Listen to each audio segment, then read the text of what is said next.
बिस्मिल्लाहिर्रहमानिर्रहीम। अस्सलामुअलैकुम वरहमतुल्लाहि वबरकातुहू। उम्मीद है आप सब लोग बिल्कुल ठीक ठाक और खैर खैरियत से होंगे। आज का टोटका, नाप टलने का आसान टोटका। इसकी अलामात क्या हैं? पेट में दर्द होना, इसके अलावा कब्ज़ होना, मैदे के मसाइल पैदा हो जाते हैं, खाने की ख्वाहिश ख़त्म हो जाती है, सुस्ती पैदा हो जाती है बहुत ज़्यादा।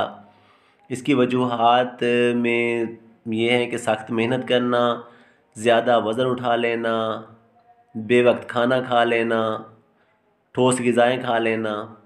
तो आते हैं आज के टोटके की तरफ। इसके लिए आपने सुबह नाश्ते से पहले 7 बार ये वर्जिश करनी है। खड़े खड़े आपने नीचे झुकना है, लेकिन घुटने बेंड नहीं करने और अपने पाँव के अंगूठों को हाथ लगाना है। इसके बाद वहीं खड़े खड़े 1 गिलास दूध में आपने 1 चम्मच देसी घी डाल के पी लेना है। इंशाअल्लाह इससे आपको जो नाफ टलना है वो बिल्कुल ठीक हो जाएगा। दुआओं में याद रखिएगा।